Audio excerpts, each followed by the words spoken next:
नमस्कार मित्र, मी प्रभाकर सूर्यवंशी आणि तुम्ही पाहतात आकार डिजिने. आज मी तुमच्यासमोर कुठलंही विवेचन किंवा विश्लेषण करायला आलेलो नाही, तर माझ्या पाहण्यात आलेल्या एका मुलाखतीचा एक भाग, एक तुकडा मी तुम्हाला दाखवणार आहे. कदाचित तो तुम्ही पाहिलाही असेल, पण मला वाटलं की आपलं चॅनेल पाहणाऱ्या काही महिला भगिनी, मैत्रिणी आणि मोठ्या प्रमाणातल्या माझ्या आईच्या वयाच्या, काकीच्या वयाच्या आमच्या फॉलोअर्सनाही हा तुकडा पाहायला हवा असं वाटलं, म्हणून शेअर करतो. मागच्या महिन्यात आपल्या आत्मचरित्रातल्या एका प्रकरणामुळे पुन्हा एकदा चर्चेत आलेल्या पुण्याच्या कमिशनर मीरा बोरवणकर यांच्या मुलाखतीबद्दल मी बोलतो.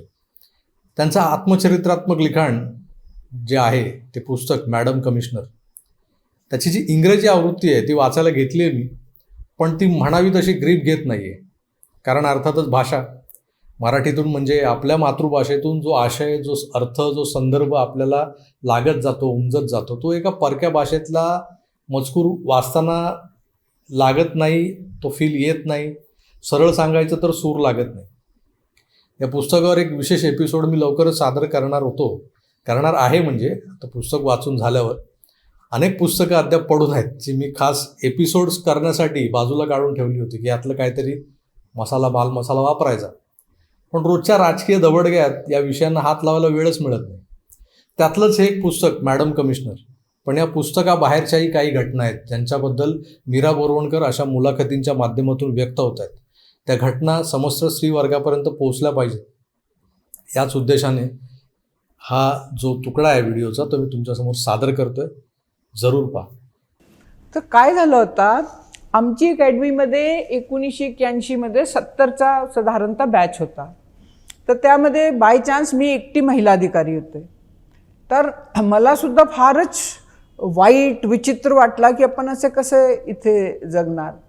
तर मी व्हेजिटेरियन आहे, मी हे मांस खात नाही. तर तिथे जे मेस कमिटी होती त्याचे एक इन्चार्ज होते, माझ्याबरोबरचेच अधिकारी होते, अंडर ट्रेनिंग होते. तर त्यांनी एक दिवस मला येऊन काय म्हटलं, लेट अस लिव्ह टुगेदर. मला वाटलं की यांची इंग्लिश खराब असेल, लिव्ह टुगेदरचा यांना अर्थ समजला नसेल. तर मी दुर्लक्ष केलं आणि मेस कमिटीची मीटिंग होती, ती मीटिंग संपली आणि मी निघून गेले. थोड्या दिवसाने एक दिवस रविवारी ते परत माझे दुपारी जेवणानंतर माझे रूममध्ये आले, म्हणजे ठकठक केली. मी काय विचारला कोण आहे, त्यांनी म्हटलं की तुम्ही व्हेजिटेरियन आहात तर व्हेजिटेरियन मेन्यू डिस्कस करायचे, कारण ते मेसचे इन्चार्ज होते. आणि मग दार उघडला तर काय म्हणतात, it's really strange, your husband is not here, my wife is not here, let us live together. म्हणजे ह्यावेळी त्यांनी एवढा क्लिअर सांगितलं की मग मी जोराने दार बंद केला आणि आमचे जॉईंट डायरेक्टर होते त्यांना कंप्लेंट केली. तर मला वाटतं की त्यांना बोलून वॉर्निंग वगैरे देण्यात आली असेल. पण मला असा त्या दिवसापासून मला समजलं की तुम्ही किती पण उच्च पदावर व्हा, म्हणजे IPS डायरेक्ट रिक्रूट आणि somebody can come and offer you की live us together, तर ह्याला हँडल करणे म्हणजे हा अशक्य नाही, हा तुमच्यावर होऊ शकतो. असं बघा, मी IG झाले आणि लोक म्हणतात की जे महिला 50चे पुढे आहेत त्यांना कोणी त्रास देत नाही वगैरे. How wrong it is.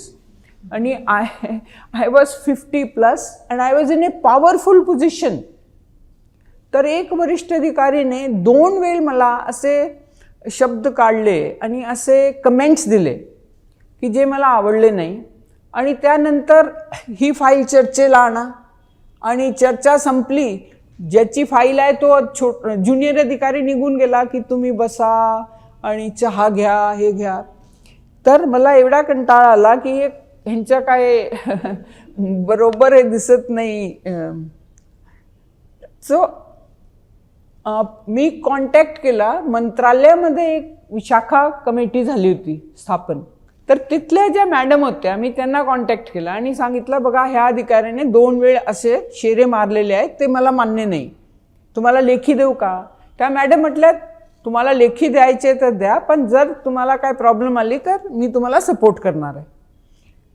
तिसरी वेळ ज्यावेळी त्यांनी हा रिमार्क मारलं की तुम्ही रागवल्यावर फार सुंदर दिसतात, नाही पण माझा कुठे चुकला की त्याच वेळी मला त्यांची कंप्लेंट केली पाहिजे होती. मी त्यावेळी त्यांना रागवले, त्या अधिकाऱ्यांना, की असं सर आपण असं कशा बोलताय. आफ्टर द मीटिंग इमिजिएटली त्यांनी IG म्हणून माझे जेवढे अधिकार होते ते काढून घेतले. तर नेक्स्ट डे जर मी कंप्लेंट केली असती तर त्यांनी काय सांगितलं असतं की मी हिचे अधिकार काढून घेतलेले आहेत म्हणून ही माझ्या विरुद्ध खोटी कंप्लेंट करते. तर त्या दरम्यान माझी एक मेडिकल इश्यू होता, सर्जरी झाली. मी म्हटलं मी ह्या अधिकाऱ्याबरोबर कामच करणार नाही. मी रजेवर गेले आणि रजा मी वाढत गेले आणि जेव्हा एक्सटेंड करते त्यावेळी मी नेहमी ॲप्लिकेशनमध्ये काय लिहित होते, because of some sensitive reason. मला कधी कोणी विचारलं नाही की हा सेन्सिटिव्ह रिझन काय आहे. मग RR पाटील सरांनी ज्यावेळी विचारलं की काय तुम्ही रजा वाढवता, त्यावेळी मग मी त्यांना उत्तर दिला की जो अधिकारी मला म्हणतो की रागवल्यावर तुम्ही सुंदर दिसतात, मी त्याबरोबर काम करायला तयार नाही.